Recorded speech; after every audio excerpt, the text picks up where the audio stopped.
करता हूँ इससे खर्चा भी कम होगा, विकास की गति भी देश के अंदर बढ़ेगी। All right, we have some big breaking news coming in at this point in time. As per sources, India has served a formal notice to Pakistan wherein they have sought the review and modification of the Indus Water Treaty.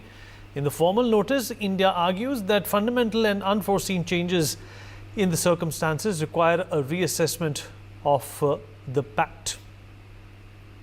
Anand Singh, my colleague, is joining us on the broadcast to give us the latest on this. Anand, this is a big deal. The Indus Water Treaty has basically allowed Pakistan, a lot of usefulness and a lot of uses in the past few decades. In fact, they gain more from this treaty than we do. If it's withdrawn in any way or if it's, revisited in any way, it's a big blow to Pakistan. Yeah, when it look, India signed Indus Water Treaty in September 1960 when our then Prime Minister Pandit Jawaharlal Nehru traveled to Karachi there, and he signed with the President of Pakistan, Ayub Khan then, and the meeting was meditated by the World Bank. So since then, India has been giving water to Pakistan from Jammu and Kashmir side, and now India has sent a notice to Pakistan as per what our sources have said, and our sources claim that the notice was served to Pakistan on August 30, and in the notice, India has said that the reassessment of the Indus Water Treaty needs to be done as there are lots of demographic changes in India, and as India is also moving towards cleaner and green energy, the Indus Water Treaty needs to be reassessed and it needs to be re-evaluated. So clearly, India has asked Pakistan that it must clear its intentions as it wants to change some of the facts that have been mentioned in the agreement. Back to you. All right, Group Captain UK Devnath, defense expert, also joins us on the show. Group Captain Devnath, what do you make of this indication that has come about by the Indian government? The Indus Water Treaty is more important for the Pakistanis than it is for us. Yes, Vineet, this Indus Water Treaty is all about sharing of waters of 6 rivers. That is Indus, Chenab and Jhelum towards in the north towards Kashmir, and sharing of 3 more rivers, that is Beas, Ravi and Satluj in the south, that is towards Punjab and Rajasthan with Pakistan. Optimization of water was discussed in 1960s when this treaty was signed. Since then, the demographic pattern, that is population density, crop pattern, environmental changes have taken place due to global warming, the rain pattern and annual ice accumulation over Himalayas have changed. Therefore, India has approached Pakistan for a reworking of this treaty. Probably Pakistan is worried that this treaty, if it is reworked, will give India more advantage, especially from military point of view. You see, there are a number of hydro electricity projects which have come up over Krishan Ganga, like Ratal hydropower projects, and we are trying to make what is called Tulbul irrigation projects over Buller Lake. And these small dams which we want to make just for water storage purpose, which are practically run of the river dams. That means we will hold the water, but surplus water will flow into Pakistan.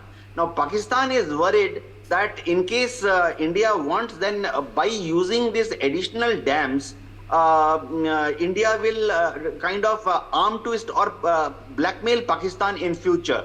Therefore, whenever we bring up these proposals for making of these dams, water storage dams or run of the river dams, Pakistan wants to restrict the height of these dams.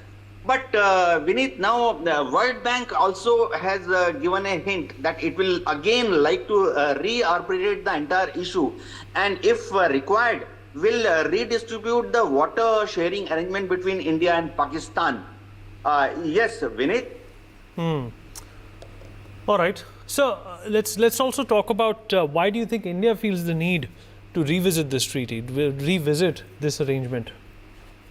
Vineet, what has happened in those days, in the earliest days up to 1960s, the river which were in the north, that is Indus, Chenab and Jhelum, it was felt by the hydro engineers of those days and by the civil and irrigation department of India that probably in those days India did not have adequate engineering know-how and financial resources to tap, control, or restrict or utilize in an optimum manner river waters of Indus, Chenab, and Jhelum.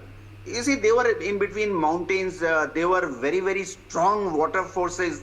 But since 1960s, the Indian engineers have learned how to control, how to slave the waters in Himalayan mountainous regions, especially immediately after monsoon season when the water flows become uncontrolled. Now we have learned how to control that.